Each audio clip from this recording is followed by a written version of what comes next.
Rain lashed down on the streets of New York, turning Fifth Avenue into a black river that reflected the glaring neon lights from the skyscrapers. The wail of an ambulance siren tore through the night. But no one knew that inside a shabby yellow taxi, a bullet had just grazed the ear of Ethan Black, a former CIA agent.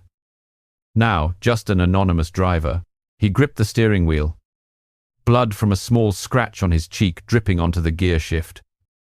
But his grey-blue eyes remained icy cold, scanning the rearview mirror like a hunting wolf. Just seconds before, he had swerved into a dark alley to dodge a shot from a black SUV in pursuit, carrying masked figures in the shadows. They were not ordinary street thugs.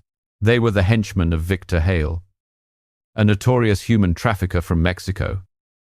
And they were hunting him, not for his taxi, but for a secret he thought was long buried. Ethan Black, 38 years old, with salt and pepper, black hair, and a solid frame beneath a worn leather jacket, was once a ghost for the CIA, a man who could disappear into a crowd and neutralize a target in just 12 seconds.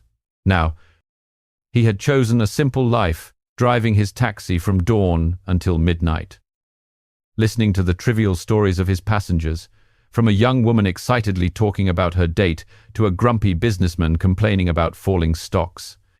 It was his way of escaping the past, the bloody missions in the Middle East, the comrades who fell because of a mistake made by his best friend, Marcus Reed.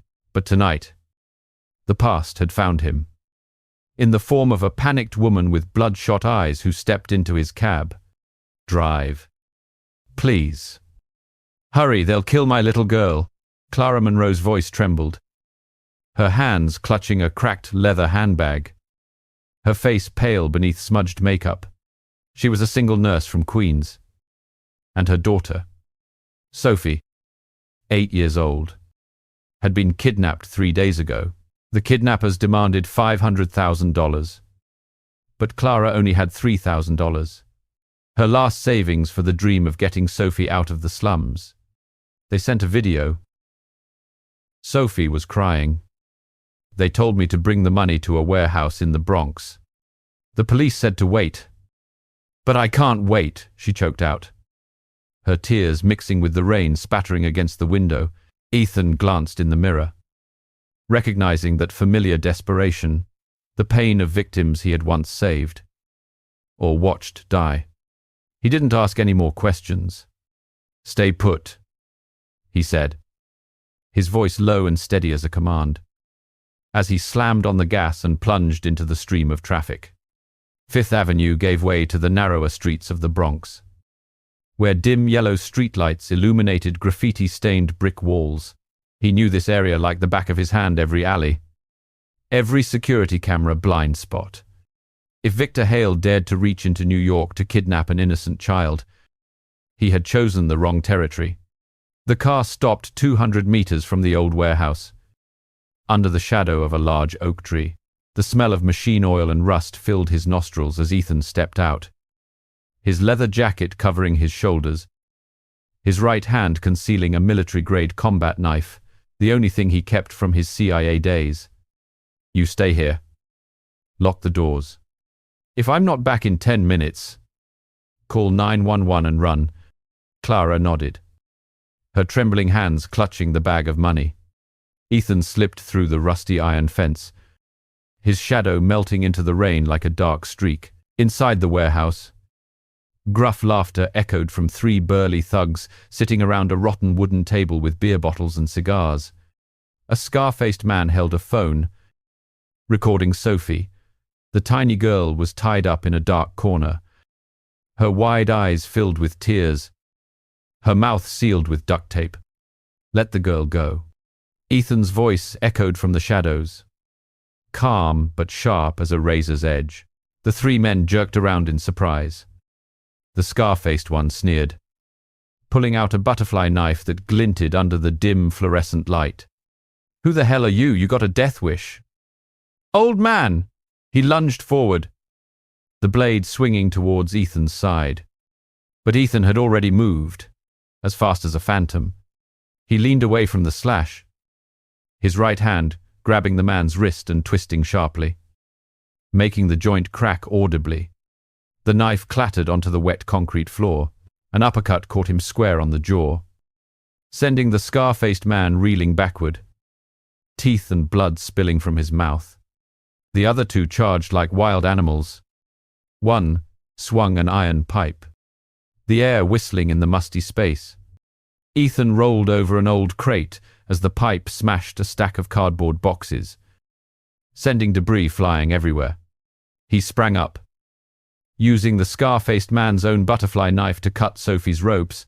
The little girl was terrified. But Ethan whispered, "It's okay. Little one, I'm taking you back to your mom." He scooped Sophie into his arms, rushed to the back door, and handed her to Clara, who was waiting in the car with a mixture of fear and hope. "Go. Don't look back." But Ethan couldn't follow. The roar of an engine echoed outside the warehouse. A black SUV screeched to a halt, its doors flying open. 4 assassins jumped out, handguns raised, their faces covered with black bandanas. "You're a dead man." Black Ethan knew they had found him. Victor Hale didn't forgive trespassers. He pressed a button on his old wristwatch, a relic from his CIA days, counting down 12 seconds. 12.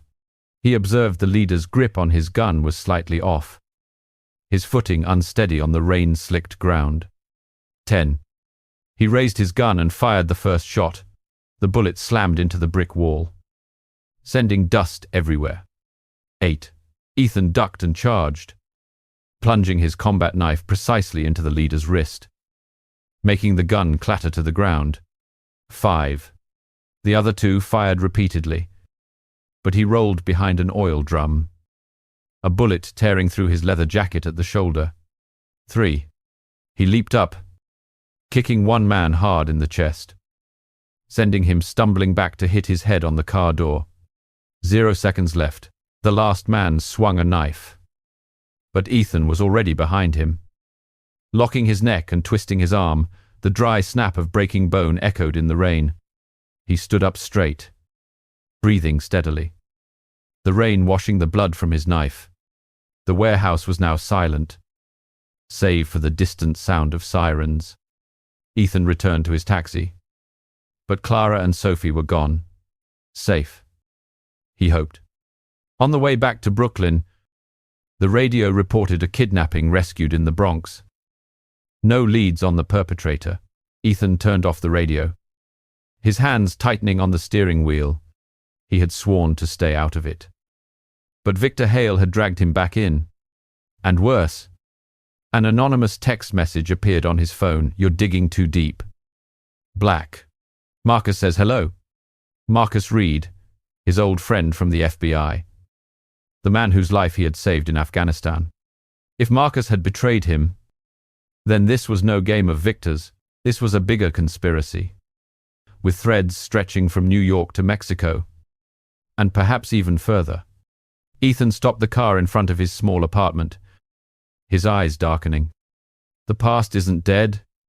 It just waits for a chance to come back to life. Which area are you listening to this story from? And what time is it where you are right now? Leave a comment below so I know you are still healthy and fully focused on this story. My dear friend, we will continue right after this. The cold wind from the Hudson River whistled through the cracks of the small apartment in Brooklyn, carrying the scent of salt and the distant sound of a ship's horn. Ethan Black sat motionless in a cracked leather armchair, the light from an old desk lamp illuminating the faint scars on his face and highlighting the fresh scratch on his cheek. The phone vibrated softly in his hand, a message from an unknown number. Brooklyn Docks. 1 a.m. Don't keep me waiting. Or Sophie comes back to us. Ethan's heart skipped a beat, but he kept his expression calm, as if this were just another fare. Sophie, the little girl he had just rescued from the warehouse in the Bronx a few hours ago. Victor Hale didn't forgive easily. And now he was using the child as bait. Ethan checked his watch. 12:45. He stood up, took a meticulously cleaned Glock 19 handgun from a drawer, and tucked it into his waistband under his leather jacket. The past gave him no time to hesitate. If Marcus Reed had really sent his regards through that message, then his old friend was now his enemy. The Brooklyn docks were shrouded in darkness. Steel containers stacked like giant concrete blocks under the dim yellow streetlights. The wind howled through the gaps, carrying the sound of waves lapping against the moss-covered concrete shore. Ethan parked his taxi 100 meters away and got out with light steps. His right hand, always ready to touch the grip of his gun. The air was heavy with the smell of machine oil and rotten fish, mixed with the faint metallic tang from the Hudson River, a place that had witnessed countless secret settlements of New York gangs. He slipped through a rusty iron fence, his shadow blending with the massive containers, his ears listening for the slightest sound. 3 dark figures emerged from behind a container, moving slowly but systematically, like wolves hunting in the night. They were dressed entirely in black, their faces covered with scarves, holding combat knives and iron pipes, no guns, probably to avoid attracting the port police. "You're black." "Right." The leader's voice was hoarse, echoing from the darkness, carrying the distinct Mexican accent of Victor Hale's men. He stepped forward, his knife blade glinting in the distant light. "Victor sends his regards. You messed with the Sophie job. Now you pay the price." Ethan didn't answer, just gave a slight nod, his eyes scanning each man. The leader was tall, his stance slightly off balance. The second man was slender. His hand holding the pipe trembled slightly. The last one was short, a knife hidden behind his back. He took a step back, his hands still in his pockets. "Tell Victor to send someone better next time. Guys like you are just a waste of time." Before he finished speaking, the leader lunged like the wind, the knife slashing across Ethan's chest. He leaned back, the blade tearing through his jacket and leaving a shallow cut on his skin. Ethan twisted his wrist, using the butt of his gun to strike the man's temple. The dry crack of bone echoed through the wind. The leader crumpled to the ground, his knife clattering on the dew-wet concrete. The remaining 2 charged at once. The slender man swung his iron pipe, the air whistling fiercely, aiming straight for Ethan's head. He rolled over a low container as the pipe smashed an iron lock, sending shards flying. Springing up, Ethan kicked the man's hand hard, sending the pipe flying, then rushed forward and locked his arm around his neck, squeezing until the killer choked. His eyes rolled back, and he collapsed. The short man didn't wait. He pulled his knife from behind his back and lunged with a fatal stab toward Ethan's stomach. But he had anticipated it, rolling to the side. He swept the man's knee with his leg, the snap of bone sounding like a dry twig breaking. The killer screamed and fell forward, the knife slipping from his grasp. Ethan pinned him down, punching him repeatedly in the face 1, 2, 3 times, blood spattering in the night mist. The air filled with the metallic smell of blood and sweat as the wind from the Hudson River carried away the 3 men's faint groans. Ethan stood up straight, breathing evenly, and scanned his surroundings. No one else. He bent down and searched the leader's pocket, finding a cheap phone. The screen showed a message from a familiar number. "Black is at the docks. Make it quick. Don't leave him alive." The number belonged to Marcus Reed, the brother who had crawled through the Afghan desert with him, who had saved his life from an IED. Now, it was just proof of betrayal. Ethan's heart tightened, an old pain rising like an unhealed wound. In Afghanistan, Marcus had compromised the team's position, leading to the deaths of 3 comrades. Ethan had forgiven him, thinking it was a mistake of war. But now, with Sophie and Clara in the crosshairs, he wasn't so sure. He smashed the phone under his heel, the sound of shattering glass mixing with the waves. Before he could leave, a faint cry came from a nearby container. Ethan spun around, gun raised. A young woman, about 20 years old, in tattered clothes, was being dragged across the damp ground by two local thugs. "Let me go," she screamed, struggling, her pretty face now smeared with dirt. The leader sneered, covering her mouth with his hand. "Shut it. Girl, tonight, you belong to us." Ethan didn't hesitate. He moved like a ghost. A kick to the back of the man covering her mouth sent him stumbling into a container, his head making a loud clang. The second thug turned, pulling a knife. But Ethan was already on him. Driving his elbow into his nose, blood gushed out, and the man collapsed, clutching his face and groaning. The terrified girl looked at him, her eyes wide. "Thank you." Ethan helped her up, his voice low. "Run. Don't come back here." She nodded and ran into the darkness. But before disappearing, she turned back. "My name is Lena. If you need help, I work at a bar in Red Hook." Ethan didn't reply, just gave a slight nod, then headed back to his taxi. But his phone vibrated again. A message from an unknown number. "You saved the little girl, Sophie. But what about your family? Stop now. Black, or they will die." He had no family. His parents died young. No wife. No kids. But Marcus knew family referred to the people he protected, like Clara, Sophie, and now Lena. Ethan gripped the steering wheel, driving into the Brooklyn night. Victor Hale was just the tip of the iceberg. The truth lies deeper, in Mexico, and maybe even Spain, where Marcus might be selling him out to someone bigger. He had to act fast, before the darkness consumed everything. That night, Ethan did not sleep. He sat at his old wooden desk, opening a leather-bound notebook filled with notes from old missions, his hand turning to a page with a photo of him and Marcus at the Kandahar base, two young men smiling broadly, unaware of how the future would tear their brotherhood apart. The wind outside the window still howled, like the whispers of restless ghosts. Ethan checked his gun, cleaned his combat knife, and prepared for the next step. If Marcus had betrayed him, he would end it himself. But first, he had to protect the innocent, because that was the reason he had first picked up a gun. The neon lights from Manhattan's dazzling signs reflected on Ethan Black's face, turning his grey-blue eyes into two cold streaks of light amidst the bustling crowd.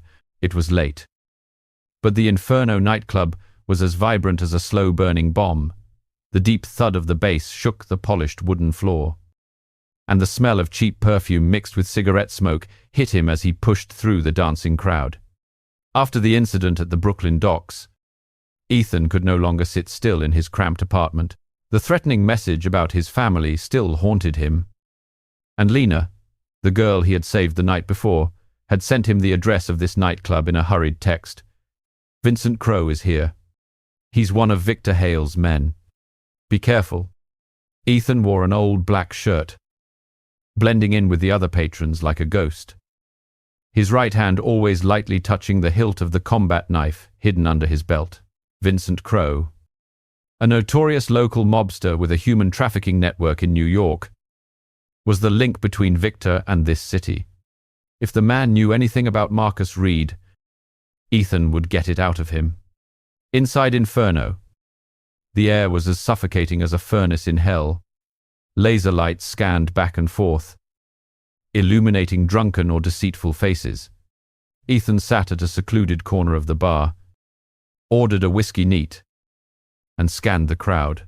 Vincent Crowe was easy to spot, a man in his 40s, with a burly frame and a dragon tattoo wrapped around his wrist. Sitting at a VIP table behind a deep red curtain, surrounded by 3 henchmen and a few scantily clad women. Vincent's gruff laughter echoed over the music, interspersed with whispers about the new shipment from Mexico. Ethan took a sip of whiskey. The burning sensation on his tongue awakened old memories of similar nights in Kabul, where he and Marcus had infiltrated Taliban strongholds for information. Now, Marcus was likely selling him out to Victor. And Ethan needed proof before everything collapsed. He stood up, weaving through the dancing crowd, using a collision with a girl to approach the VIP table. "Excuse me, buddy," Ethan said to the large bouncer blocking his way, his voice feigning drunkenness as he deftly slipped a $20 bill into the man's pocket. The bouncer nodded, his eyes wandering away. Ethan plopped down in a chair next to Vincent, pretending to be a regular. "I hear you've got the good stuff from Mexico," he whispered, his low voice full of insinuation. Vincent turned sharply, his eyes narrowing under thick eyebrows, a smirk revealing yellowed teeth. "Who are you? I don't know your face." Ethan gave a faint smile, his right hand already in position. "A friend of Victor's. I'm looking to buy the new batch of kids." Vincent laughed loudly, clapping him on the shoulder like an old friend. But his eyes were as sharp as a knife. "Nice. But first, prove it." He signaled for a henchman to pour a drink. But Ethan knew this was the test. Less than 3 seconds later, Vincent gave a discreet nod. The 3 henchmen stood up in unison, pulling knives and iron pipes from under the table. "You're the guy. Black, aren't you?" Vincent roared, his voice cutting through the music. "Victor said to take care of you right here." Ethan shot up, flipping the table over as a shield as the first knife lunged at him. The screech of metal on metal rang out, the wooden table splintering under the blade, sending shards and broken glasses flying. He rolled across the dance floor, dodging the swing of an iron pipe from the second man. The pipe slammed into the wooden floor, creating a long crack. The crowd screamed in panic, rushing for the doors. But the music continued its frantic, heart-pounding rhythm. Ethan sprang up from behind the bar, driving his elbow hard into the knife wielder's chin, sending him staggering back to hit his head on a neon pole. The light flickered, staining the floor with a bloody red glow. The man with the club lunged, swinging hard at Ethan's side. He leaned away, the club grazing his shirt and tearing the fabric, leaving a burning welt on his skin. Ethan grabbed his wrist, twisting it hard until the joint cracked, then drove his knee into the man's stomach. He gasped, doubling over and groaning. The third man pulled a pistol from his waistband, but Ethan was faster. He threw a wine glass that hit the man's wrist, sending the gun clattering to the floor amidst the scattering crowd. Lunging forward, Ethan locked the man's arm, slammed him onto the slippery dance floor, and rained punches on his face. Blood splattered across the spinning laser lights. Vincent didn't stay seated. He stood up, pulling out a large butterfly knife, its steel blade flashing under the flickering neon. "You're dead," he lunged, slashing relentlessly, horizontally, vertically, spinning like a whirlwind of steel. Ethan backed away, using a chair as a shield, his dagger clashing against Vincent's knife, creating small sparks. Every clash was a deadly rhythm: slash, parry, dodge, counter-thrust. The crowd had fled, leaving only the echoing sound of a remixed ranchera song and the ragged breaths of the 2 men. Vincent smiled slyly, forcing Ethan back towards the bar. "You think you're some kind of superhero? Black Victor will crush you like an insect." Ethan didn't answer, just pressed a button on his wristwatch. 12 seconds. He observed Vincent's grip on the knife was slightly shaky, his stance unsteady from the alcohol. 10. The man slashed horizontally. Ethan dodged, the knife tearing through his shirt at the shoulder. 8. He lunged forward, plunging his dagger precisely into Vincent's bicep, dark red blood spraying under the neon light. 5. Vincent roared, swinging a punch. But Ethan spun and kicked him hard in the knee, causing him to buckle. 3. He ripped the knife from Vincent's hand, pinning him to the floor. No seconds left. A final punch to the temple finished it. Vincent collapsed, his eyes rolling back. Ethan panted, scanning his surroundings. The nightclub was now a battlefield. Tables and chairs were overturned. Glass was shattered, and 3 henchmen lay sprawled on the floor. He searched Vincent's pockets and retrieved a slim laptop hidden under a chair. The screen displayed an encrypted email. Send Black's location to Marcus Reed. He will lead to Voss in Spain. Damien Voss, a name Ethan had vaguely heard in CIA reports. The true cartel boss behind Victor Hale. With a stronghold in Barcelona. Marcus wasn't just a traitor. He was the connection.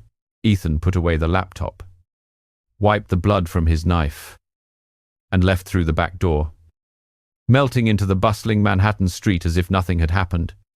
On his way back to Brooklyn, Ethan stopped his car on a dark street corner in Harlem, where brick walls were covered in colorful graffiti under the pale yellow streetlights. A boy of about 15, wearing a worn grey hoodie, was spray painting a mural, a fire dragon devouring the city. "Hey kid," Ethan called out, his voice low but not threatening. The boy flinched and turned around, the spray can trembling in his hand. "My name's Jax. I'm just painting."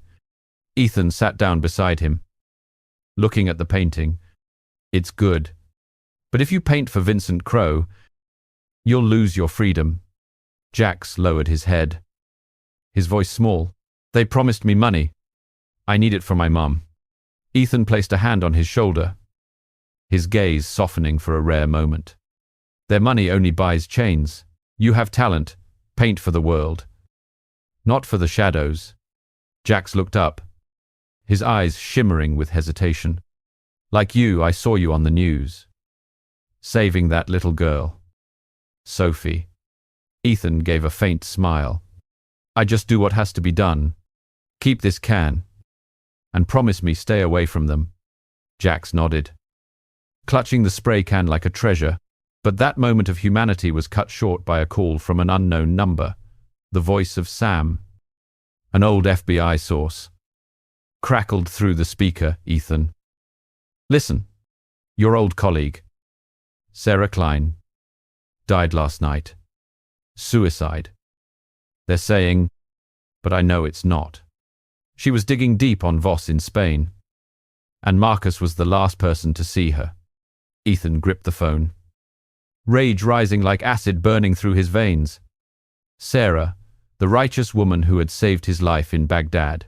If Marcus killed her, then this web of betrayal ran deeper than he thought. He hung up and drove into the night, Vincent's laptop on the passenger seat. New York was no longer safe.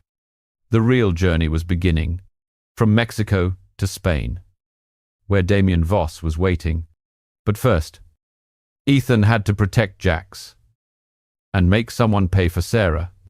The sweltering heat of the Mexican afternoon hit Ethan Black like a punch from the arid desert the moment he stepped out of the Tijuana airport. The blinding sun beat down on the dusty streets, where the honking of trucks mingled with the smell of burnt tacos and thick gasoline fumes. He wore a baseball cap pulled low, a heavy backpack on his shoulder containing a pistol, a dagger, and the laptop taken from Vincent Crowe, evidence of Damien Voss in Spain. After the call from Sam last night, Ethan didn't wait any longer. Sarah Klein was dead for digging too deep. And Jax, the graffiti kid from Harlem, was now the next target if he didn't sever the network at its roots. Victor Hale, the human trafficker with a stronghold in Tijuana, was the key. Ethan rented a beat-up old truck from the parking lot, its engine growling like a beast as he sped into the maze of narrow streets. Heading for the slums on the outskirts, New York was far away now, but Victor's shadow had reached here, and Ethan would extinguish it himself. Tijuana was a city with two faces, vibrant on the surface with bustling street markets, children running between stalls selling sombreros and tequila, but deep down, it was a cartel den, where graffiti-stained brick walls concealed bloody executions. Ethan drove through dark alleys where sunlight struggled to penetrate. Only the distant sound of mariachi music drifting from a roadside bar. He stopped in front of El Toro, a rundown bar with a flickering neon sign spelling El Toro in blood red, the smell of smoke and sweat wafting from its open door. According to the intel from Vincent's laptop, Juan Reyes, Victor's second-in-command, a ruthless man who handled problems, often gathered here with his cronies. Ethan tucked his gun into his waistband, walked in looking like a weary tourist, and ordered a shot of tequila from the rotting wooden bar. Inside El Toro, the air was as stifling as an oven smoke billowed from cheap cigars. Loud ranchera music blared from old speakers, drowning out the murmurs of men gathered around card tables. Ethan sat in a dark corner, his eyes scanning the crowd. Tattooed men in leather jackets, holding beer bottles, laughing loudly about a new shipment. Juan Reyes was easy to spot, bald head, sunglasses hiding his cunning eyes, a burly frame with a skull tattoo on his arm. Sitting at a central table with 4 of his men, he sipped his tequila, his raspy voice talking about an upcoming shipment to Spain. Victor said this one has to be clean. Damien Voss doesn't like mistakes. Ethan tightened his grip on the glass, a bitter taste spreading in his throat. Damien Voss, the name was no longer unfamiliar. He was the real king, using Victor as a puppet to traffic people across the ocean. He stood up, weaved through the crowd, and dropped into a chair at Juan's table without an invitation. "I hear you have a shipment from New York," Ethan said, in fluent Spanish, his low voice full of implication. Juan whipped around, his sunglasses sliding down to reveal narrowed, suspicious eyes. "Who the hell are you? I don't know you." Ethan gave a faint smile, his right hand already touching the hilt of his knife under the table. "A buyer. I want to know about Sophie Monroe. And Marcus Reed."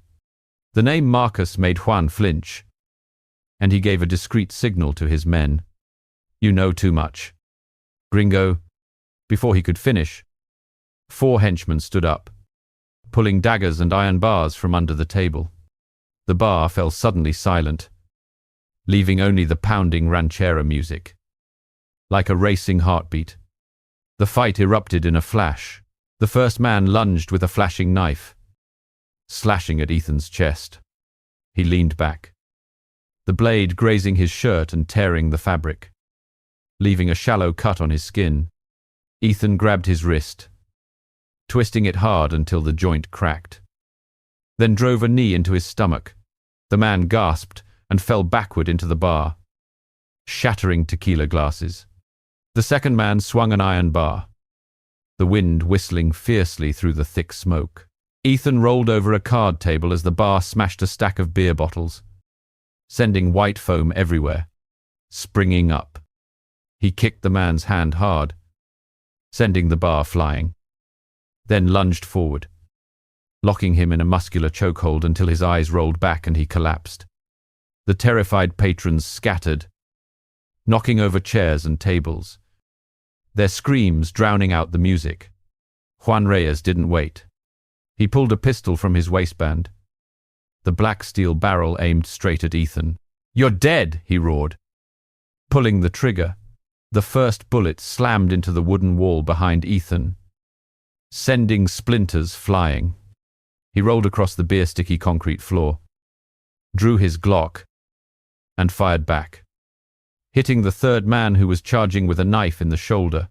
Dark red blood sprayed under the flickering neon lights. The fourth man closed in for close combat, slashing wildly with his knife.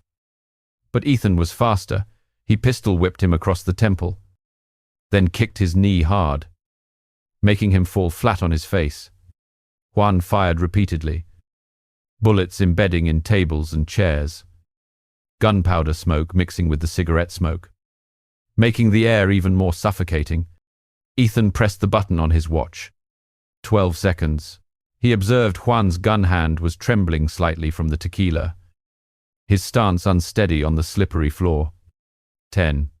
He raised the gun, and Ethan dodged as a bullet whizzed past his ear. 8.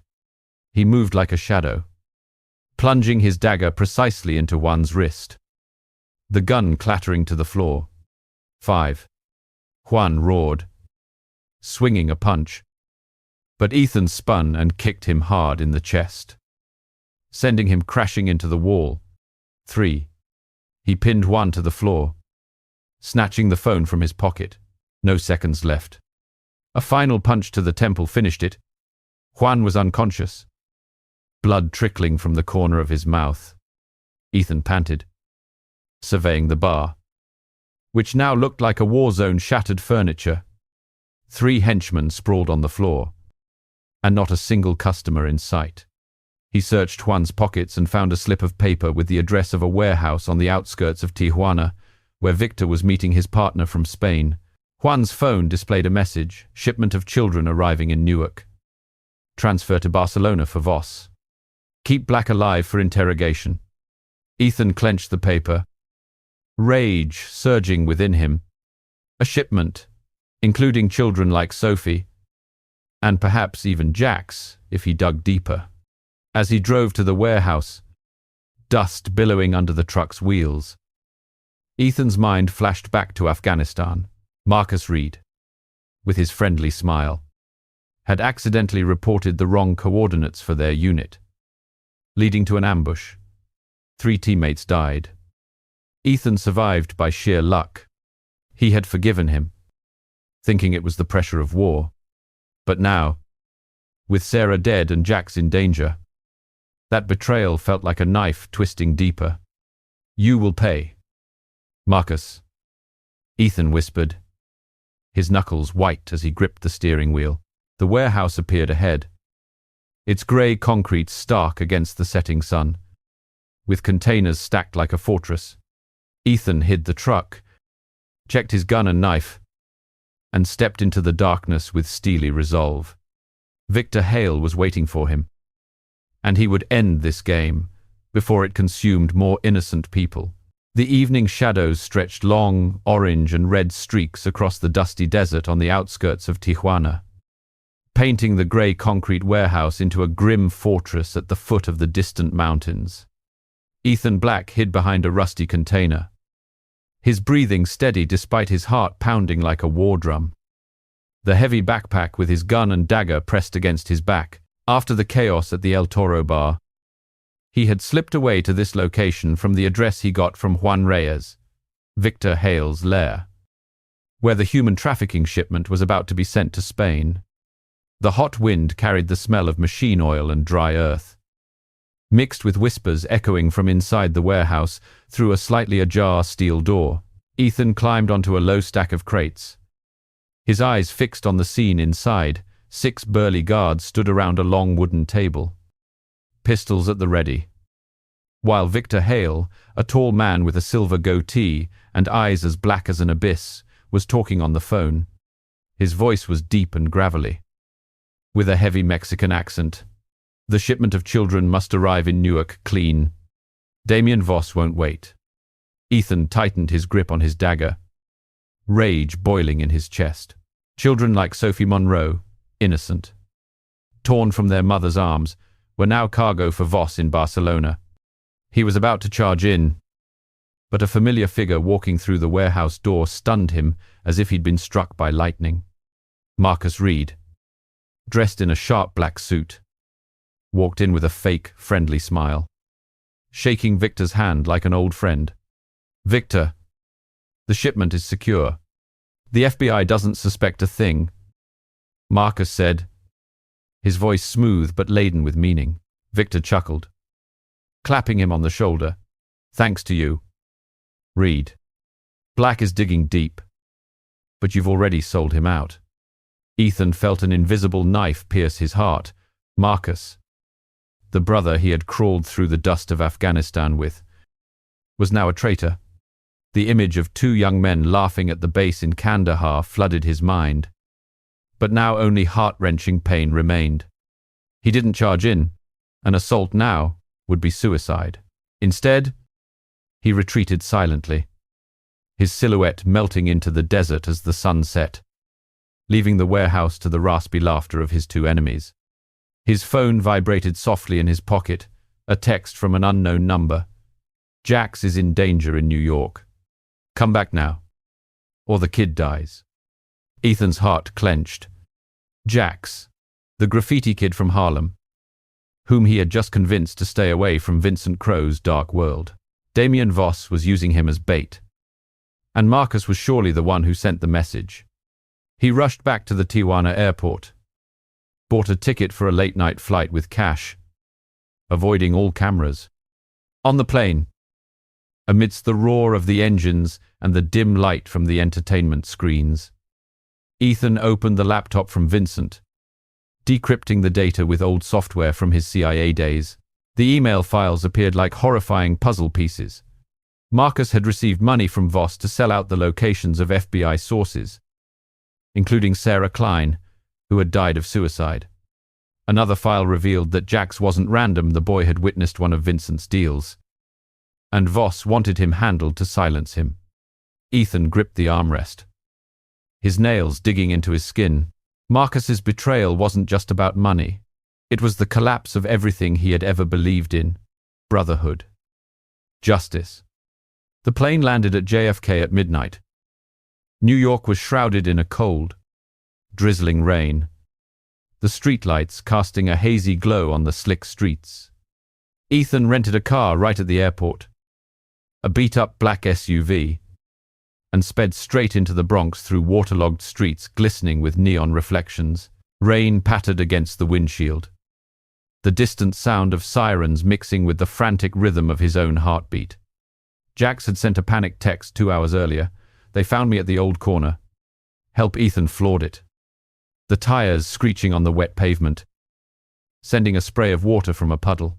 He arrived at the spot, the dark Harlem corner where the colorful graffiti walls were now streaked by the rain, just as another black SUV screeched to a halt. And 3 masked assassins jumped out, guns drawn, dragging Jax from under the awning where he was hiding. "This kid belongs to Voss," one of them growled, his hand tightening around Jax's throat, making the boy struggle as his spray can clattered to the ground. Ethan didn't stop the car. He drove straight into them, ramming their SUV with a deafening screech of metal on metal amidst the rain. 2 of the assassins were thrown to the ground, and Jax rolled onto the soaking wet street, coughing. The leader whipped around, firing his gun repeatedly. The first bullet shattered the windshield, sending a blizzard of glass fragments flying. Ethan rolled out of the car, using the door as a shield, and returned fire with his Glock, hitting the man in the shoulder. Dark red blood mixed with the rain. "Run, Jax!" he yelled, and the boy scrambled to his feet, darting into a dark alley. The remaining 2 charged, one swinging a wet iron bar, the other pulling a dagger that glinted under the streetlight. Ethan sprang up. Dodging the swing of the bar, it slammed into the car door, leaving a deep dent, then drove his elbow hard into the man's chin, sending him sprawling backward, his head hitting a puddle. The man with the knife lunged, slashing wildly at the hip, at the shoulder, like a steel whirlwind in the downpour. Ethan backed away, his feet slipping on the slick pavement. But he was faster. He ducked as the blade grazed his neck, then grabbed the man's wrist, twisting hard and breaking the joint. A scream of pain drowned out the distant thunder. The leader, despite his shoulder wound, struggled back to his feet, raising his gun. Ethan pressed his watch. 12 seconds. He observed the man's gun hand was shaking from the pain, his footing unstable in the puddle. 10. The second bullet flew, and Ethan rolled over the hood of the car as it pinged off the metal. 8. He leaped up, plunging his dagger precisely into the man's bicep, the gun clattering to the street. 5. He roared, swinging a punch, but Ethan kicked him hard in the knee, causing him to buckle. 3. He slammed him to the ground, rainwater and blood mixing into red streams. No seconds left. A final punch to the temple finished it. The assassin fell unconscious, his eyes rolling back. Ethan stood up straight, panting, the rain washing the blood from his face. Jax ran out from the alley, his face pale. "You." "They said Voss wanted me to be bait for you." Ethan pulled him into the car, checking his injuries. "Just a few scrapes. You're safe now. But we have to go." Driving through the Bronx night, through waterlogged streets glistening with lights. Ethan glanced at Jax, huddled in the seat. "Why didn't you run?" "Kid, I told you to stay away." Jax lowered his head. His voice choked. "I saw you save Sophie." I wanted to help." Ethan gripped the steering wheel, the pain of Marcus's betrayal welling up like a bleeding wound. A broken friendship wasn't just the loss of a teammate, it was the loss of faith in himself. He stopped in front of a safe house in Queens, handing Jax over to an old contact, a retired cop named Frank. "Keep the boy hidden. Voss won't stop." Frank nodded. But Ethan knew this emotional wound would follow him to Spain. Marcus had chosen his side. And Ethan would end this himself. For Jax. For Sarah. And for the restless ghosts. The rain continued to fall, like the whisper of secrets about to be revealed. The storm swept through Brooklyn like a fierce beast, with howling gusts of wind carrying withered leaves and debris that scattered across the flooded streets. Torrential rain hammered on the roof of the safe house, a dilapidated apartment in Brownsville, with mottled brick walls and windows fogged with condensation. Ethan Black sat in his black SUV parked 100 meters away, his sharp gaze cutting through the white sheet of rain, his hands gripping the steering wheel until his knuckles turned white. Just a few hours earlier, he had brought Jax here, entrusting the boy to Frank, a reliable ex-cop friend with a silver beard and the weary eyes of a man who had spent years on the streets of New York. "Keep the boy hidden," Ethan had said, his voice as low as a command. But now, through the rain-streaked windshield, he saw the headlights of a strange SUV parked in front of the house, and the silhouettes of 4 assassins slipping in through the back door. Damien Voss wasn't waiting, he had used Jax as bait. And Marcus Reed, the traitor, was surely the one leading them. Ethan checked the Glock and smoke grenade in his jacket pocket, taking a deep breath. This storm wasn't just from the sky, it was raging in his chest, mingling with the pain from Afghanistan. He opened the car door and plunged into the rain like a phantom, the downpour soaking his leather jacket and weighing it down. Inside the safe house, the roar of thunder drowned out the footsteps of the 4 assassins, men dressed in soaked black, their faces covered with scarves, pistols held at the ready. They had broken in through the back door. Tearing the place apart, the sofa was overturned, the wardrobe smashed to pieces, and the sound of broken glass crunched under their feet. Jax hid behind an overturned wooden table in the living room, his breathing ragged, his hand clutching a can of spray paint like a final weapon. Frank lay unconscious in the kitchen, blood seeping from a blow to his head. But he was alive. A faint groan escaped him amidst the drumming of the rain on the tin roof. A goateed assassin with a gravelly voice and a Mexican accent signaled to his accomplices. "Find the kid. Voss wants him alive to lure Black." They searched every corner, their guns pointed into the shadows, unaware that death was right behind them. Ethan climbed through a second-story window, as silent as a wild cat, using a clap of thunder to mask the sound of shattering glass. The cold rain lashed his face, but he didn't blink. He used his combat knife to cut an exposed electrical wire, creating a small shower of sparks in the hallway, enough to create a diversion. The goateed man spun around, his gun raised. "Something's there." He stepped into the living room, the barrel of his gun aimed directly at the overturned table where Jax was hiding. Ethan lunged from behind like a phantom, his knife glinting in the flash of lightning.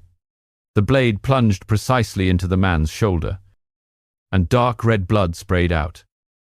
Mixing with the rain pouring through the broken window, the man roared, firing wildly into the wall, the bullet tearing a smoking hole in the plaster.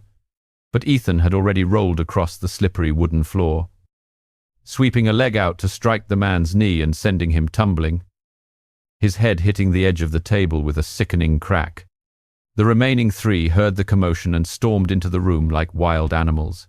Ethan pulled a smoke grenade from his pocket, yanked the pin, and threw it to the floor. A hissing sound erupted as a thick white smoke exploded, spreading as fast as a hellish fog, obscuring their vision and making them choke and cough. Gunshots echoed blindly into the smoke, bullets embedding themselves in the walls and ceiling, showering the room with debris. Ethan moved like a ghost through the chaos, the thunder outside masking his footsteps. One man burst from the smoke, swinging a wet iron pipe. The air whistled violently. Ethan sidestepped, the pipe smashing into the wall and leaving a deep crack. Then he pistol-whipped the man across the temple. The man collapsed, his eyes rolling back in his head. The second man drew a dagger, slashing wildly through the smoke across the waist, down the shoulder. The steel blade, a fleeting glint of light.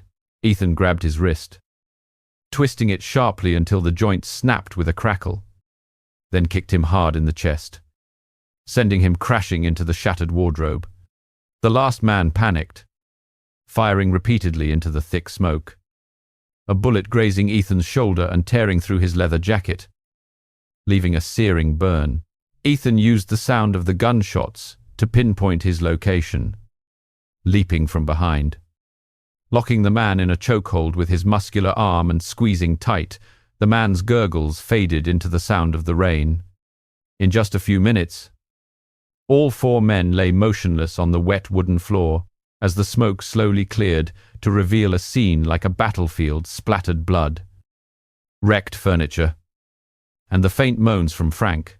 Ethan pulled Jax out from his hiding spot. Checking him over, his face was pale, but he had no serious injuries. There were so many of them, Jax whispered, his hand still clutching the paint can.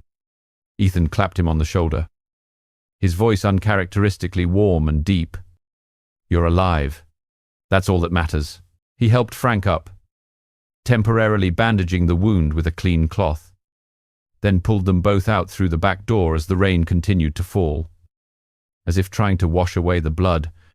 But the moment of peace was shattered when a figure stepped out of the rain, Marcus Reed, his black suit soaked and clinging to his frame, a pistol in his hand, his gaunt face illuminated by the flickering streetlights.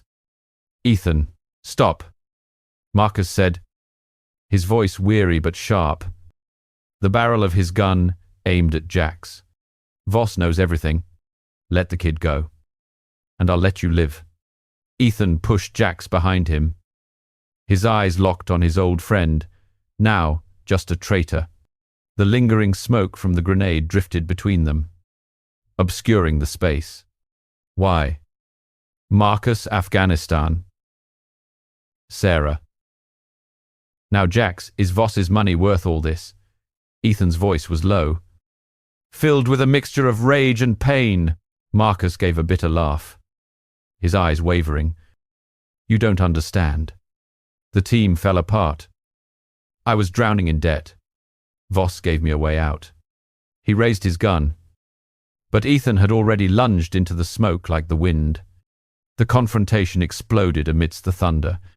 Marcus fired, the bullet searing past Ethan's ear, but he rolled away, lunging forward to pin Marcus's arm and slam him against the wet brick wall.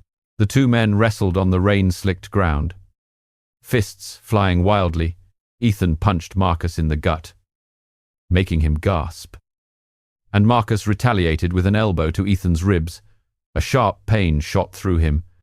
Ethan pinned him down, ripped the gun from his hand, and pressed the cold steel barrel against Marcus's forehead. "Talk. What is Voss hiding in the shipment?" Marcus panted. blood trickling from the corner of his mouth.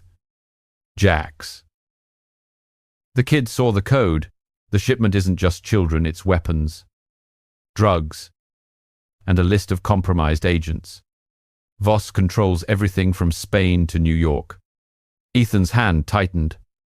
Images of his dead comrades in Afghanistan flashing in his mind. But he stopped himself. He didn't pull the trigger. You were my brother. I'll let you go this time. But if you stick with Voss, next time I'll finish it. He delivered a hard punch to Marcus's temple, knocking him unconscious. Then tied his hands with an electrical cord from the house. Ethan's phone vibrated. A text from Voss Hayes is resilient. Jax is the key. Bring him to Barcelona, or New York will burn. Ethan gritted his teeth, pulled Jax and Frank into the car, and drove into the stormy night toward Queens. On the way, through the white veil of rain, he stopped at a small motel to hide, setting Jax up in a new safe room with surveillance cameras. But a new file appeared on Vincent's laptop. Voss's network was even more extensive, a branch in Mexico, ties to the Russian mafia, and a long, winding list of compromised FBI agents. Ethan sat by the window, watching the relentless rain, his hand tracing an old scar on his shoulder. Justice wasn't about killing, it was about protecting people like Jax, but Voss was tightening his grip. And Ethan knew the trip to Spain could not be delayed. The Brooklyn storm was just the beginning of a bigger nightmare.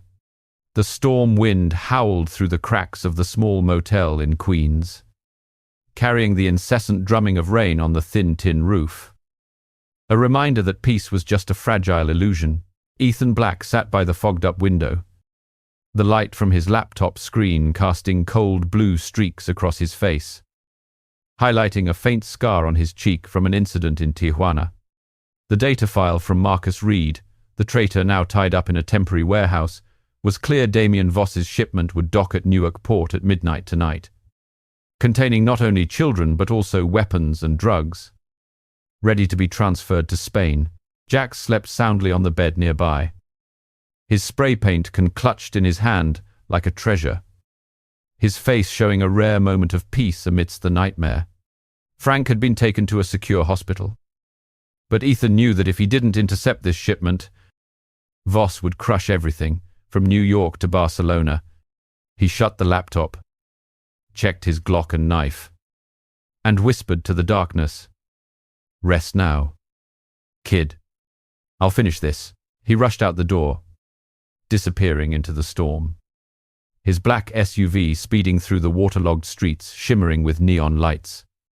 Newark Port was engulfed in chaotic darkness, with steel containers stacked high like giant concrete blocks under a grey sky.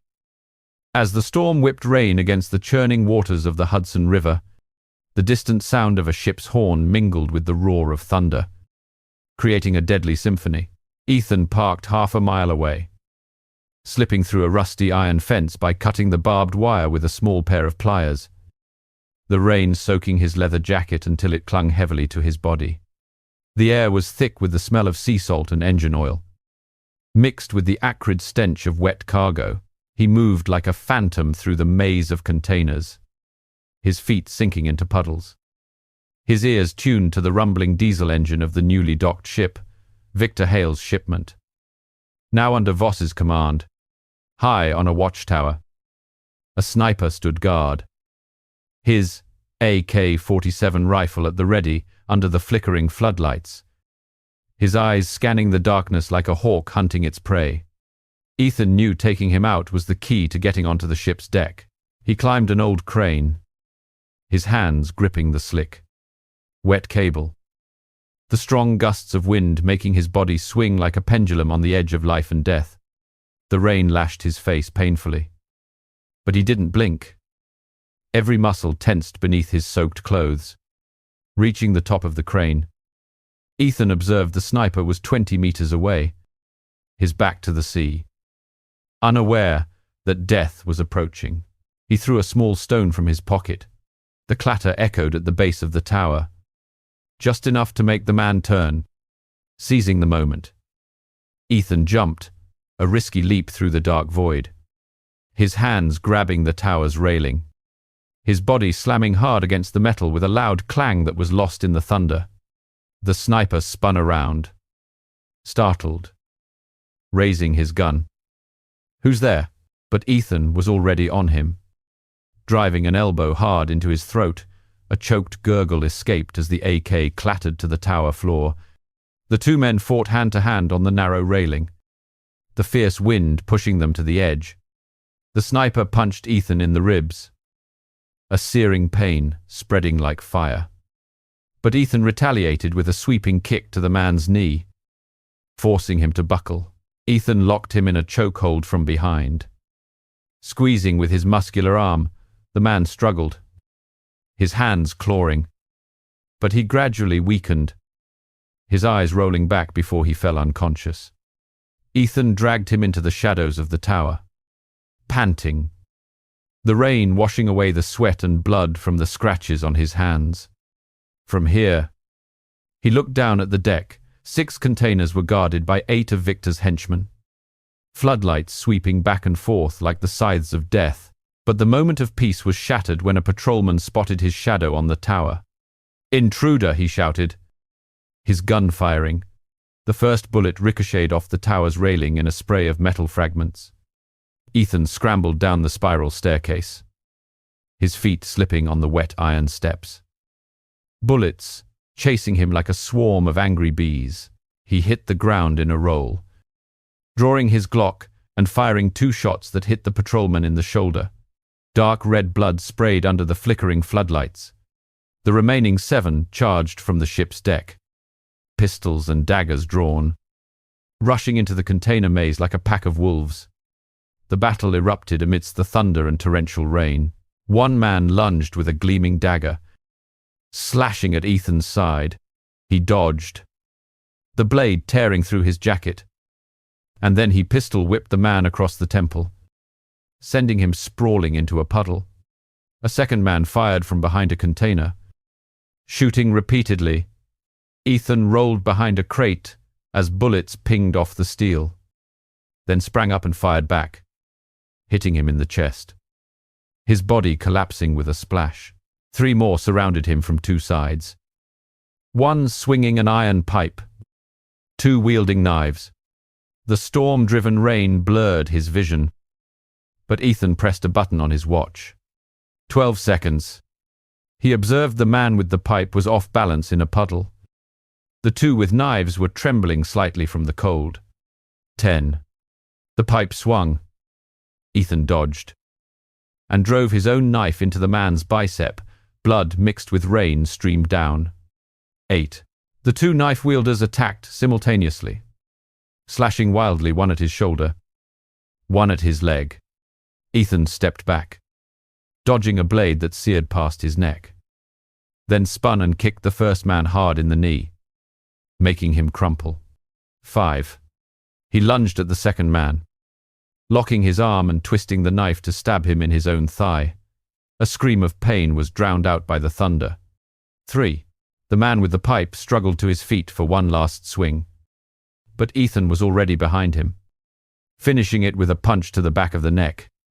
0 seconds. The last 4 men rushed from the deck. Guns blazing, Ethan dove behind a container, using it as a shield, and fired back with precision, taking down 2 of them. The remaining 2 closed in for hand-to-hand combat, one with a knife, one with his bare fists. Ethan dodged the knife, kneed the puncher in the stomach until he gagged, then sweep-kicked the knife wielder into the sea. The waves swallowed his gurgled cry. He panted, scanning the now silent deck, the only sounds being the rain and the lapping waves. Searching a container, Ethan found a folded map in one of the men's pockets, the coordinates to Voss's stronghold on Montjuic Hill in Barcelona, along with the shipment's code. He pocketed the map and made an anonymous call to customs. The shipment would be seized before dawn. But as he stood on the bank of the Hudson River, the storm still whipping his leather jacket, Ethan looked out at the dark water shimmering under the lightning. Justice wasn't just about killing. The bodies lying around him were proof of that. It was about protecting the future. Like Jax, who now saw him as a surrogate father, or Sophie, who had smiled for the first time after her ordeal. Marcus had chosen the darkness, but Ethan wouldn't let it consume the boy. He turned the car around and drove into the stormy night toward JFK. Spain was waiting, and Voss would pay not with blood, but with the fall of his empire. The pale yellow streetlights of Queens cast mottled shadows through the fogged window of the safe house, painting Ethan Black's face with patterns like battle scars. After the rain-soaked battle at Newark Port, he had sped back here in the dead of night. The storm had subsided, but the wind still whistled through the door, cracks like the whispers of restless ghosts. Jax was still fast asleep on the old bed, his spray paint can beside his pillow, his face showing a rare moment of peace, dreaming of colorful graffiti walls instead of human trafficking nightmares. Ethan sat at the chipped wooden table and unfolded the map from the container, the coordinates of Damien Voss's stronghold on Montjuic Hill. Barcelona were clear under the dim desk lamp. He checked his phone for the plane ticket, an early morning flight from JFK, booked under a false name to avoid being tracked. But before leaving New York, he had to ensure Jax was safe. The boy was no longer just a witness. But the reason he was holding a gun again, a distant siren wailed. But Ethan could feel the heavy silence before the storm. His past with Marcus Reed was catching up, and he knew it would show no mercy. Suddenly, the window shattered under a hail of bullets, the tinkle of falling glass mixed with the deafening roar of gunfire, sending a blinding spray of fragments into the room. Ethan dropped to the wooden floor, pulling Jax from the bed in an instant as the boy woke up screaming in terror. He's back, they're back.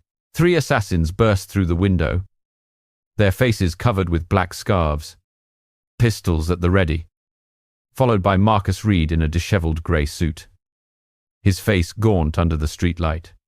Black. "You're too damn persistent," Marcus roared, his voice a mixture of anger and exhaustion, his gun aimed directly at Jax, who was cowering behind Ethan. The living room air was thick with the smell of gunpowder and incoming rain, and the wind from the broken window sent papers flying. Ethan drew the Glock from his waistband and fired a single shot. Hitting the first assassin in the shoulder, dark red blood sprayed as he fell back against the wall with a heavy thud. "Get behind me!" "Jax, under the bed," Ethan yelled, pushing the boy into a dark corner, then lunged into the gun smoke like a phantom. An intense firefight erupted in the cramped space. The 2 remaining assassins fired continuously from the window, their bullets tearing smoking holes in the plaster walls, showering the floor with debris. Ethan used a wardrobe as a shield. Returning fire with precision, one shot hit the second man in the chest, and his body convulsed before collapsing, his gun clattering to the floor. The last man charged in for close combat, swinging a dagger that glinted in the flickering light. The steel blade slashed across Ethan's side, tearing his leather jacket and leaving a shallow, bleeding cut. He dodged aside, smashed the butt of his gun against the man's wrist, sending the knife flying, then kicked him in the knee. The sound of bone breaking was a dry crack amidst the howling wind. The assassin fell forward, and Ethan pounced on him, delivering a rapid series of punches to his face. 1, 2, 3 blows. Blood splattered against the mottled wall. But Marcus wasn't standing still. He rushed from behind, his gun raised. "End it." "Ethan Voss is offering you a way out." The bullet from Marcus's gun seared past his ear, and the smell of burnt cordite filled the air. Ethan spun around, his gaze locked onto his old friend, now just a ghost of the past. The 2 charged at each other in the devastated living room, grappling bare-handed on the slick wooden floor littered with shards of glass. Marcus punched Ethan in the ribs, a sharp pain spreading like a knife cut. But he retaliated with an elbow jab to the stomach that made Marcus retch and stumble back. clutching his belly. Why? Marcus, Afghanistan. You let the team die. Now, selling Jax to Voss, Ethan's voice was low and heavy, filled with rage mixed with heart-wrenching pain. His hands gripping Marcus's collar tightly. He chuckled bitterly. Eyes reddened. You don't understand. Debts. Voss paid them all. I had nothing left after the team fell apart. Ethan pinned him to the floor. The gun's barrel aimed at his forehead. But he hesitated. Memories of the two young men laughing together in Kandahar flooded back. Sleepless nights by the desert campfire. He pressed the button on his wristwatch. 12 seconds. Observing Marcus's trembling hands. His gaze wavering without the confidence of an agent. 10. Speak. What is Voss hiding in Barcelona? 8. Marcus whispered. He's not just trafficking people. Small nuclear weapons. A global agent list. Jack saw the code. He has to be silenced. 5. Ethan tightened his grip but didn't pull the trigger. 3. He struck Marcus hard on the temple, knocking him unconscious. Then bound his hands with the wire from the broken lamp. No time left. Ethan stood up straight, breathing heavily. Blood from the cut on his hip dripping onto the floor. Jax crawled out from the dark corner, pale-faced, hands trembling as he held a spray can. Uncle. Kill him. He betrayed you.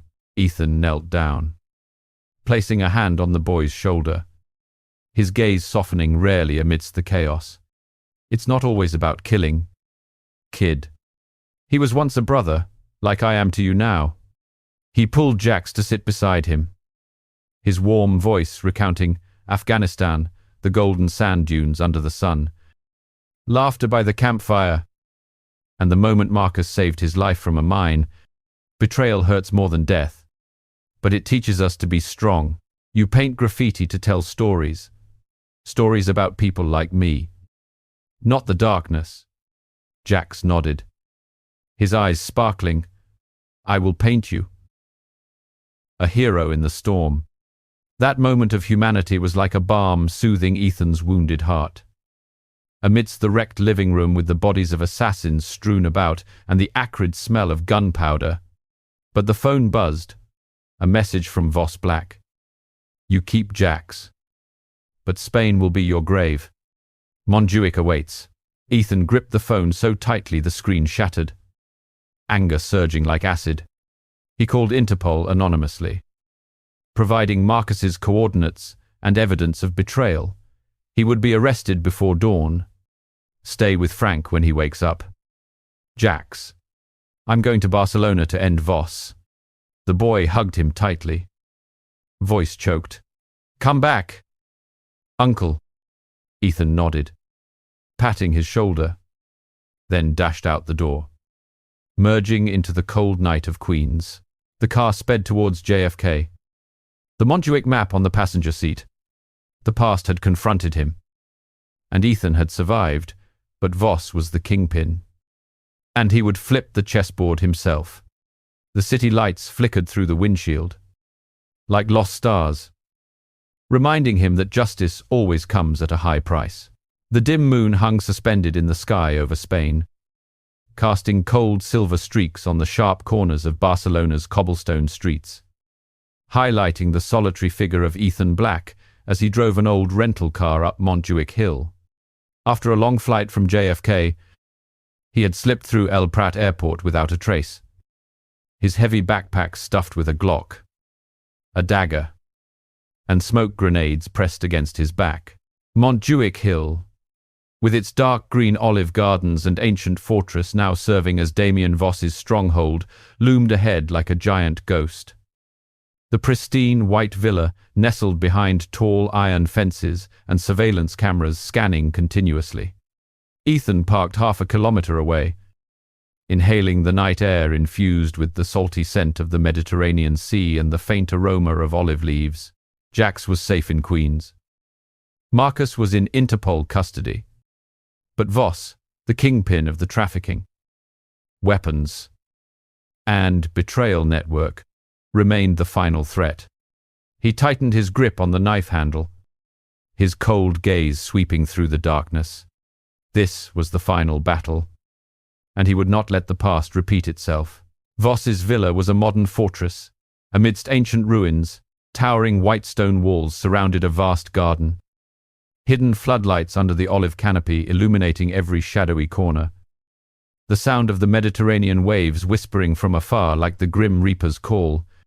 Ethan slipped through the fence by cutting the barbed wire with small pliers, his body blending into the shadows of the ancient olive trees, their dark green leaves rustling under the gentle night breeze. Each step was a careful count, avoiding the sweeping cameras like soulless eyes. He climbed over the low wall at the back, gripping the damp, mossy stones, muscles taut beneath his worn leather jacket. The villa's backyard opened before him, a shimmering blue pool reflecting the moon and stars, white lounge chairs, and the sound of coarse laughter from the living room echoing through the large glass doors. Ethan hid behind a marble column. His eyes glued inside. Damien Voss sat in a deep red leather armchair, his silver hair neatly combed, cunning eyes glinting under the crystal chandelier.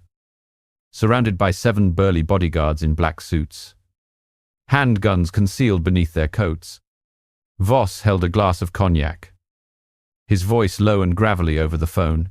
"Take care of Black in New York. He knows too much about the nuclear shipment." Ethan didn't wait. He pulled a smoke grenade from his bag, pulled the pin, and threw it through the glass door. The sound of shattering glass rang out, a thick white cloud exploding like hellish fog, quickly spreading and obscuring the luxurious living room. Screams echoed. Bodyguards fired wildly into the smoke, bullets embedded in the stone walls creating a cloud of debris. Shattered crystal falling like diamond rain. Ethan charged in like a ghost, the dagger glinting under the moonlight streaming through the window. The first bodyguard raised his gun from the corner of the room, but Ethan struck accurately at his wrist. The gun clattered to the glossy marble floor, blood gushing out, mixing with the smoke. The second rushed in with a short steel baton. Swinging hard at Ethan's head, he leaned aside to dodge. The baton struck the stone column with a piercing metallic clang. Then he elbowed the guard in the chin, sending him crashing back against the glass table, shards cutting into flesh and drawing blood. 3 more men burst out from the hallway, gunfire erupting. A bullet grazed Ethan's shoulder, tearing through his leather jacket and leaving a burning sting. He rolled across the slick floor, using an overturned armchair as a shield. Firing 2 shots from the Glock that hit the shoulder and thigh of 2 men, they roared and collapsed, guns clattering amidst the echo of the crashing waves. The 5th man drew a long dagger, slashing repeatedly through the smoke horizontally at the hip, vertically along the shoulder, the steel blade flashing briefly under the remaining chandelier light.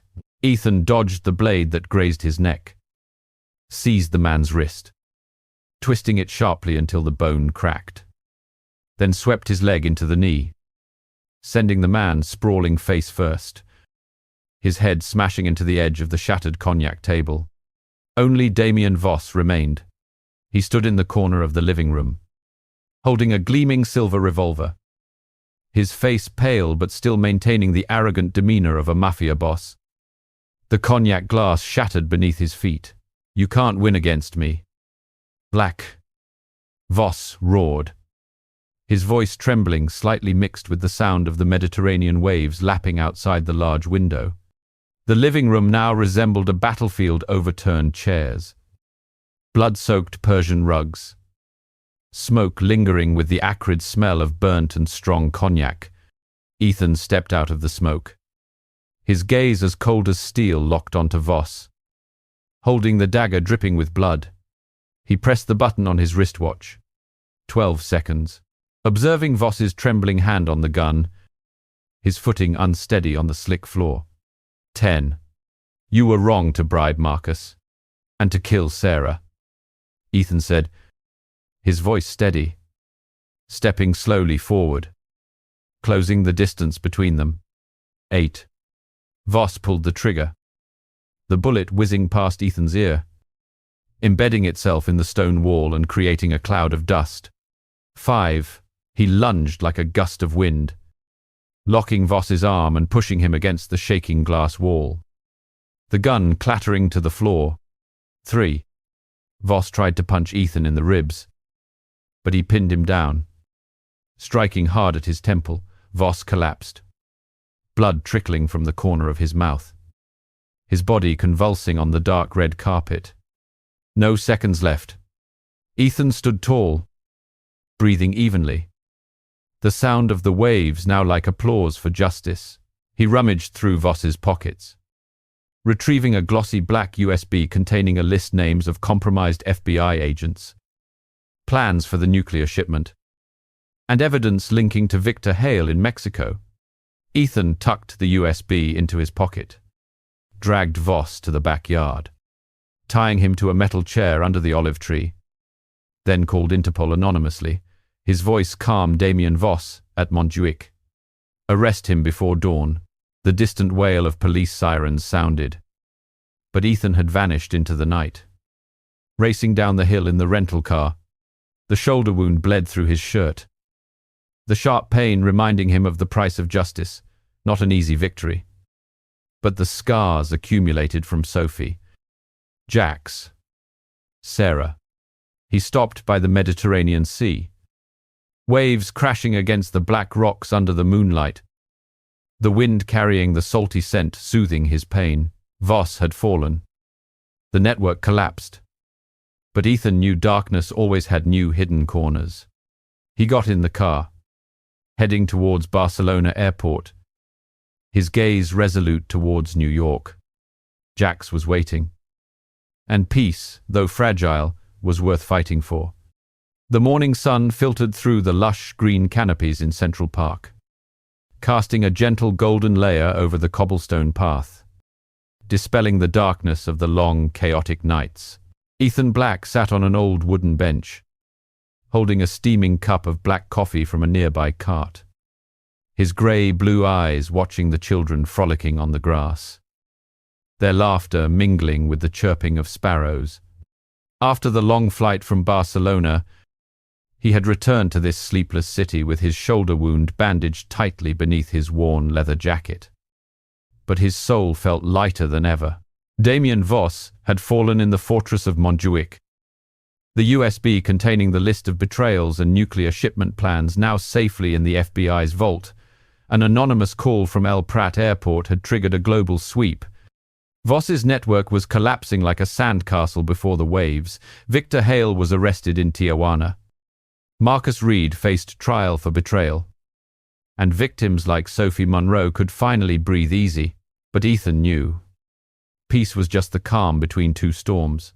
And today, he was here to meet Jax, the graffiti boy who had become the last thread of humanity left in him. Central Park in the morning was a vibrant painting, joggers gliding by with rock music blaring in their ears. Mothers, strolling with strollers under the late-blooming cherry trees. And in the distance, the sound of a saxophone from a street performer resonated like a soothing lullaby. Ethan stood up when he spotted Jax from afar.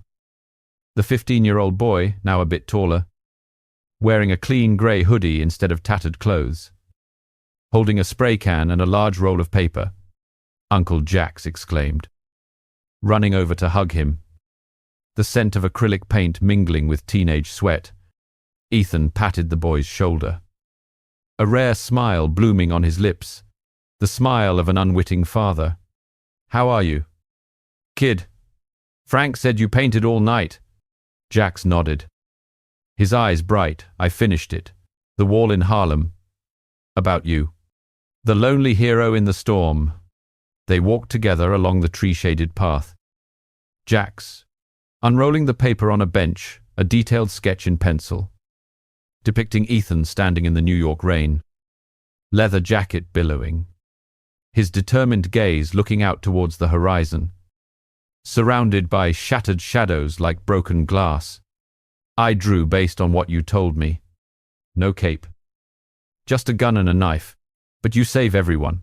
Ethan sat down, his hand gliding lightly over the sharp lines of the drawing. A warm feeling spreading in his chest, the emotion he thought had died in Afghanistan. Jack sat beside him, eagerly recounting the past few days. The prestigious art school in Manhattan awarded him a scholarship thanks to his first graffiti. His mother had smiled for the first time in months. And Frank, now recovering, promised to teach him self-defense. "You went to Spain. I was afraid you wouldn't come back," Jax whispered, his voice choking.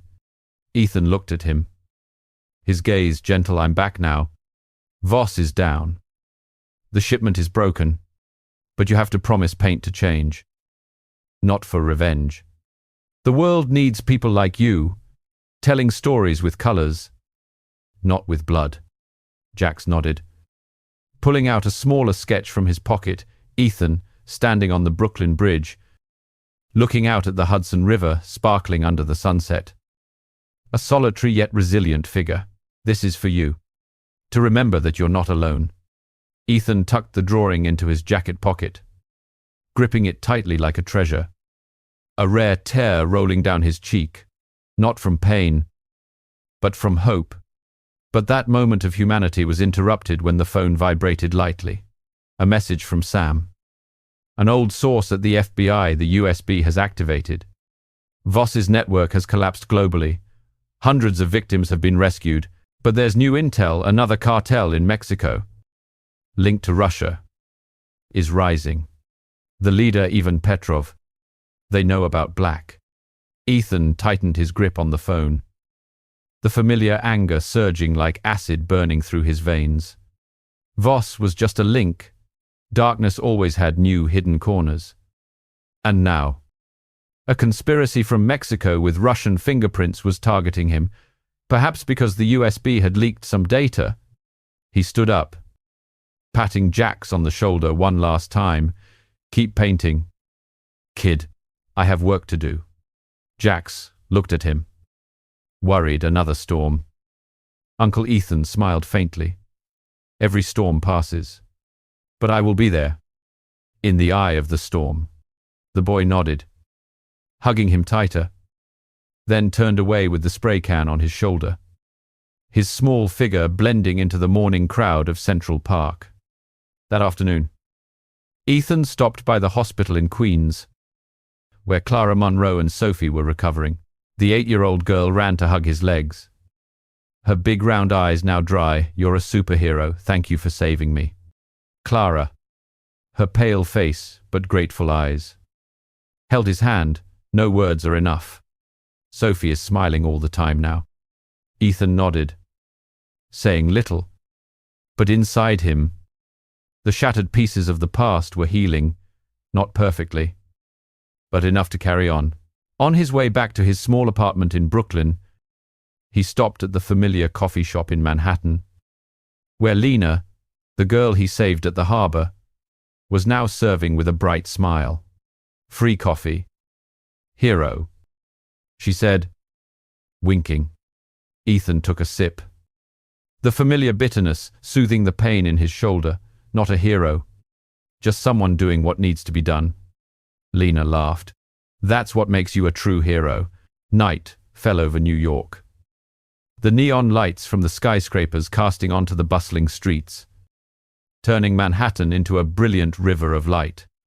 Ethan stood by the window of his apartment, gazing at the twinkling skyline, holding Jax's sketch, an image of him amidst the storm.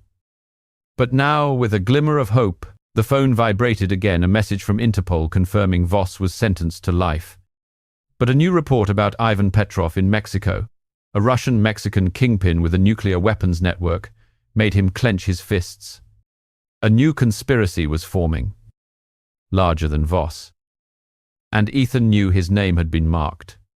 He opened an old leather notebook, writing the last line, October 21st, 2025. Jax found his way. As for me, still a ghost, but now with a reason to live. He closed the notebook, checked his Glock and dagger one last time, then stepped out the door, merging into the crowd on the street. New York was still noisy, still alive, with the sounds of car horns and laughter from a nearby bar. Ethan Hayes, no, Ethan Black, smiled a rare smile as the night wind carried the scent of coffee and hope. The battle with Voss was over, but he was ready for the new fight. For Jax, for Sophie, for the innocent waiting for a protector. Darkness may return, but he would always be there, solitary yet unyielding. In the heart of the sleepless city,